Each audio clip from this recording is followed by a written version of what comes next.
Hello everyone. Today we'll discuss about CPU and its components part 2. Last class में हम लोग ने discuss किया था पार्ट 1 के बारे में, जहाँ पे हम लोग ने बेसिकली डिस्कस किया था इंटरनल मेमोरी के ऊपर।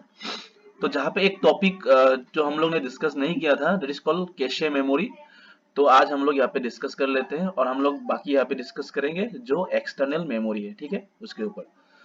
तो basically cache memory is an internal memory, हम लोग उसको इंटरनल मेमोरी बोल सकते हैं। बेसिकली इसको यूज क्यों किया जाता है, बिकॉज कैशे मेमोरी यूज करने से क्या होता है, जो स्पीड होता है, मतलब जो सीपीयू का एग्जीक्यूशन स्पीड होता है वो फास्टर हो जाता है, ठीक है, उस ज्यादा स्पीड से काम करता है सीपीयू, ठीक है। तो देख लेते हैं यहाँ पे कैसे pronounce as cache memory is a special high speed memory that is also a type of physical memory which can either be inserted on a motherboard or made a part of the CPU। तो basically ये क्या है, एक high speed memory है जो कहाँ, एक physical memory है, कहाँ पे स्टोर होता है, बेसिकली मदरबोर्ड और सीपीयू में रहता है, ठीक है।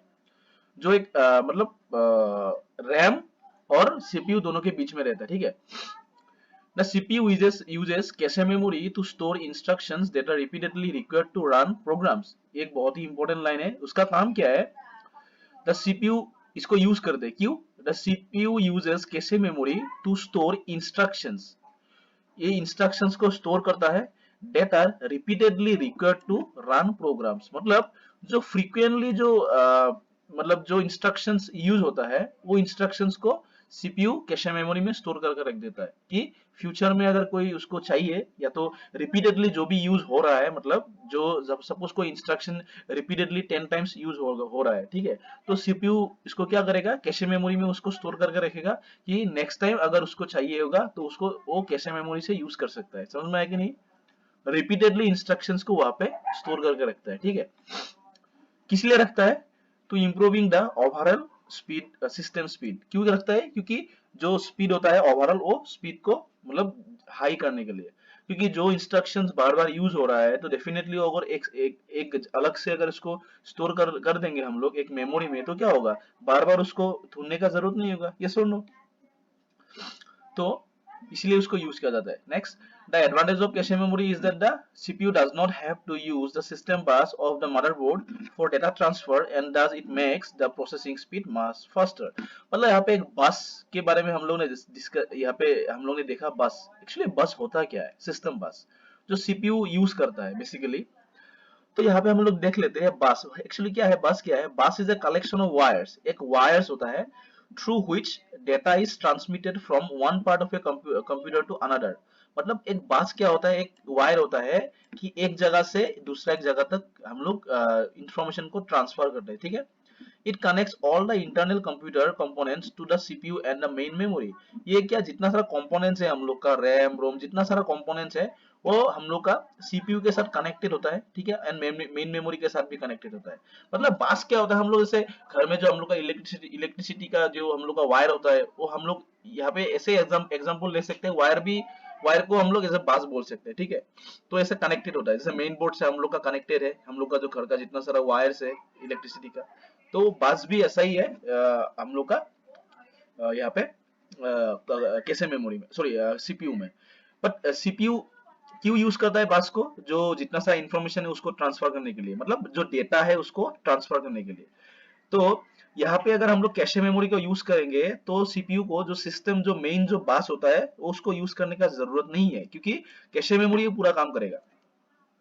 तो जो मतलब स्पीड को फास्ट करने के लिए इसलिए लिखा हुआ है, the advantage of cache memory is that the CPU does not have to use the system bus of motherboard for data transfer and does it makes the processing speed much faster. समझ में आएगी नहीं, जो cache memory उसका काम करेगा, ठीक है।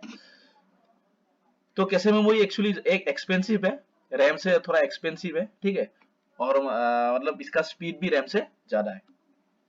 बेसिकली ये जो हम लोग का सीपीयू आता है उसमें इनबिल्ट आता ही है आजकल, ठीक है, पहले था नहीं, लेकिन आजकल जो सीपीयू है हम लोग का मॉडर्न सीपीयू उसमें इनबिल्ट आता है, ठीक है। तो नेक्स्ट हम लोग डिस्कस करेंगे एक्सटर्नल मेमोरी के बारे में।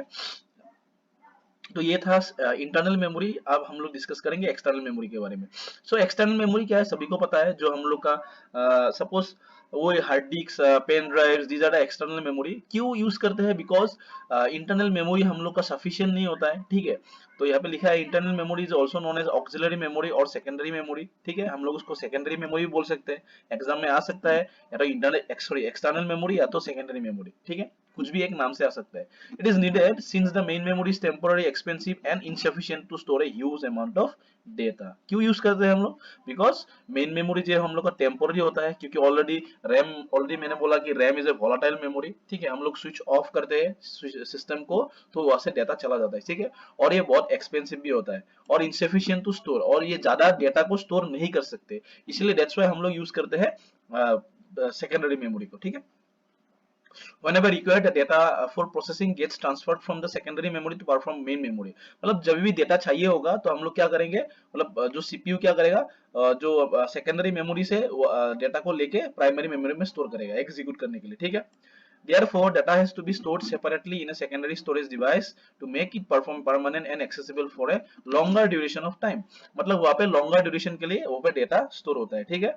The speed of external memory is much lower than the internal memory. हाँ, ये एक इंपॉर्टेंट बात है, क्योंकि एक्सटर्नल मेमोरी क्या है, बाहर में रहता है, ठीक है। सीपीयू डेटा वहां से मतलब लाना पड़ेगा, उसके बाद उसको एग्जीक्यूट करना पड़ेगा, तो वहाँ पे क्या होता है, थोड़ा टाइम चला जाता है, इसलिए वो क्या है, स्लोअर है।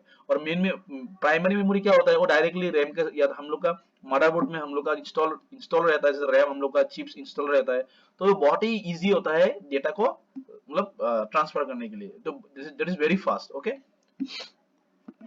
Some commonly used external storage devices, hard disk, CD-ROM, pen drive, these are the हम लोग को पता ही है already। So next units of memory। अभी मेमोरी का यूनिट्स के बारे में डिस्कस करेंगे। अभी हम लोग ने डिस्कस किया कि मेमोरी मेमोरी मेमोरी, बट ये एक्चुअली जो ये मेमोरीज होता है वो किस टाइप का क्या होता है, एक्चुअली मेमोरी कैसे काम करता है। जैसे पकड़ लो, हम लोग ने कोई अगर एज एन एग्जांपल यहाँ पे दिया हुआ है, कोई अगर इंस्ट्रक्शन हम लोग ने दे दिया, सपोज कीबोर्ड से हम लोग ने इंस्ट्रक्शंस दिया कि लेट्स 5 एंड 8 मैंने दोनों को प्लस करने के लिए दिया, ये सॉरी मल्टीप्लिकेशन करने के लिए दिया, तो सीपीयू क्या करेगा, ठीक है। तो सीपीयू क्या करेगा, गिवन इंस्ट्रक्शन डेटा समवेट, मतलब सीपीयू इसको एक्सेप्ट करेगा, करने के बाद क्या होगा, 5 into 8, 5 into 8 यहाँ पे जैसे ये दिया हुआ है, 5 into 8 यहाँ पे क्या होगा, जो मल्टीप्लिकेशन होगा उसका रिजल्ट क्या होगा, 40। 40 को कहाँ पे स्टोर करेंगे, ए में। मतलब ए इज ए वेरिएबल, मतलब ए वेरिएबल मतलब जो एक कंटेनर, एक बॉक्स हम लोग बोल सकते हैं, मतलब A is a place, A is a place जहाँ पे 40 स्टोर होगा, समझ में आएगा नहीं। तो ये जहाँ पे स्टोर होगा, स्टोर करने के लिए ए को एक प्लेस तो चाहिए होगा, एक मेमोरी तो चाहिए होगा।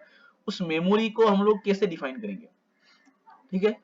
मतलब 5 into 8 40, ये जो मल्टीप्लीकेशन हुआ, अभी ये मल्टीप्लीकेशन को कहीं पे स्टोर करना है, ये स्टोर कहीं पे स्टोर करना पड़ेगा ना। तो स्टोर करने के लिए मैंने क्या किया, यहाँ पे एक वेरिएबल को यूज किया, मतलब एक प्लेस, मतलब एक जगह, जगह का नाम क्या है, ए। मतलब ए मेमोरी में मैंने एक जगह का नाम क्या है, ए में मैं स्टोर करूंगा 40। अभी ये मेमोरी में एक प्लेस बन चुका है, तो ये एक्चुअली मेमोरी में ये प्लेस बनता कैसे है, तो यहाँ पे मेमोरी में हम लोग जो प्लेस जो बनता है वो बाइट बाइट के हिसाब से बनता है, बाइट, BYTE बाइट, ठीक है। बाइट, बाइट क्या होता है, यहाँ पे स्टोरेज कैपेसिटी को हम लोग बाइट बोलते हैं, express in terms of bytes. Bytes मतलब 8 बिट्स, जो 8 जीरोस, एक्चुअली बीट क्या होता है, जीरो एंड वंस, हम लोग जीरो एंड वन, मतलब यहाँ पे जीरो का हम लोग एक बीट बोलेंगे, वन को हम लोग एक बीट बोलेंगे, ठीक है। यहाँ पे 2 बीट है, तो ऐसा 8 बिट्स, 8 बिट्स मतलब zeros and ones, 8 zeros and ones को हम लोग क्या बोलेंगे, 1 बाइट बोलेंगे, समझ में आएगी नहीं। 8 zeros and ones, sorry 8 zeros and ones को हम लोग 1 बाइट बोलेंगे। यहाँ पे दिया हुआ है, लेट्स देख लेते हैं। और यहाँ पे ऊपर में एक लाइन दिया है, computer storage and memory often measured in megabytes and gigabytes. हाँ, कंप्यूटर्स का जितना सारा मेमोरी है वो हम लोग मेगाबाइट्स, एमबी या तो जीबी से हम लोग एक्सप्रेस करते हैं, और ऑलरेडी हम लोग ने डेली लाइफ में हम लोग तो यूज ही करते हैं, कितना एमबी है, कितना जीबी है, ये सुनो। तो ये क्या है, मेमोरी का टर्म है, ओके। तो यहाँ पे there are different units of measuring computing data. तो यहाँ पे दिया हुआ है कितना, मतलब कैसे कैसे होता है। निबल, निबल क्या है, ग्रुप ऑफ 4 बिट्स, ओके। ये 1 बाइट से भी एक नीचे स्मॉल होता है, उसको हम लोग 4 बिट्स बोलते हैं, निबल बोलते हैं, निबल, ग्रुप ऑफ 4 बिट्स, जैसे 0 1 0 1, ऐसे ही कॉम्बिनेशन ऑफ 4 बिट्स को हम लोग क्या बोलेंगे, निबल बोलेंगे। उसके बाद बाइट, ग्रुप ऑफ 8 बिट्स। उसके बाद kilobyte, 1 KB is equal to 1024 bytes. Okay, next megabytes is equal to 1 MB is equal to 1024 kilobytes. Okay, gigabytes 1 GB is equal to 1024 megabytes means MB। Okay, terabytes is equal to 1 TB, जैसे हम लोग का hard disk आजकल 1 TB का रहता है, 1024 gigabytes मतलब 1024 GB। ठीक है, petabyte 1 PB is equal to 1024 TB। उसके बाद जेटाबाइट भी है, उसके बाद बहुत सारा है। ठीक है, एक्साबाइट भी है। तो इतना नहीं चाहिए हम लोग को अभी। ठीक है, ये बाद में हम लोग discuss. Arithmetic and logic unit. Okay, so ALU क्या होता है? Basically arithmetic and logical unit मैंने डिस्कस किया था शायद लास्ट क्लास में। एरिथमेटिक एंड लॉजिकल यूनिट्स और सीपीयू का कंपोनेंट्स है which performs the arithmetic and logical operations, जो एरिथमेटिक एंड लॉजिकल ऑपरेशंस को परफॉर्म करता है, जैसे addition, subtraction, multiplication, division. These are the arithmetic operation, ये सुनो। और लॉजिकल ऑपरेशन कौन सा? लेस देन, ग्रेटर देन, ये सब लेस देन, ग्रेटर देन, ये less than equal to, greater than equal to, ये सब क्या है? ये लॉजिकल ऑपरेशंस है। तो ये कौन करता है? एलयू करता है। ठीक है, एलयू परफॉर्म करता है। ठीक है, thus logical operation test various conditions which are encountered during the processing and allow the different actions to be taken based on results। ठीक है, ये कौन करता है? LU. the data and the operands acts as a input for the ALU, it generates the output as a result of computation। ठीक है, तो LU का काम क्या है कि जितना सारा एरिथमेटिक ऑपरेशंस है, जितना सारा लॉजिकल ऑपरेशंस है, उसको परफॉर्म करना। ठीक है, नेक्स्ट क्या है? Control unit. कंट्रोल यूनिट क्या है? अभी कंट्रोल यूनिट का काम क्या है? ये लाइक ए सुपरवाइजर, ये सुपरवाइजर है। ठीक है, ये सुपरवाइज करता है। लाइक क्या लेते हम लोग देख लेते हैं। This unit controls the operations of every other components of a computer system. ये क्या कंट्रोल करता है? जितना सारा कंपोनेंट्स का काम होता है, ऑपरेशन होता है, ये कंट्रोल करता है। ठीक है ना।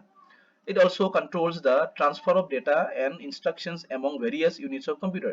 ये और क्या कंट्रोल करता है? Transfer of data and instructions. जितना सारा कंपोनेंट्स का मतलब जितना सारा डेटा एंड इंस्ट्रक्शन होता है, उसको कंट्रोल कौन करता है? CU, control unit. ठीक है, नाम से ही पता चलता है। ठीक है, in order to execute the instruction, the components of a computer receive signals from the control unit।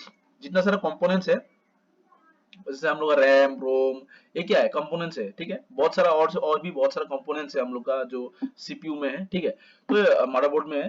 तो ये सब क्या करता है? रिसीव करता है सिग्नल। कहाँ से रिसीव करता है? वो लोग कंट्रोल यूनिट से रिसीव करता है। ठीक है, क्या काम करना है, क्या नया काम नहीं करना है। ठीक है, it extracts the instruction from memory, decodes them and sends the necessary signal to ALU perform the required operations। ये बेसिकली मेमोरी से इंस्ट्रक्शन को फेच करता है, एक्सट्रैक्ट करता है, उसके बाद उसको डिकोड करता है। डिकोड करने के बाद जो भी उसका ऑपरेशन होता है, वो किसको दे देता है परफॉर्म करने के लिए? एलयू को दे देता है। ठीक है ना, एलयू ऑलरेडी मैंने बोला एलयू का काम क्या है? एरिथमेटिक एंड लॉजिकल ऑपरेशंस को परफॉर्म करना। ठीक है, और जब ये एलयू काम खत्म होगा, उसके बाद फिर से कंट्रोल यूनिट क्या करेगा? जिसको वो डेटा मतलब डिस्प्ले करना है या तो आउटपुट यूनिट को भेजना है, वो भेज देगा। समझ में आया कि नहीं?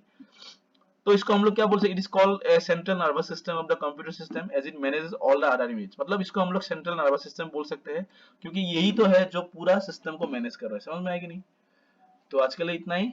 नेक्स्ट क्लास में हम लोग जो इनपुट एंड आउटपुट यूनिट्स है, उसके बारे में डिस्कस करेंगे। ठीक है, ओके, थैंक यू।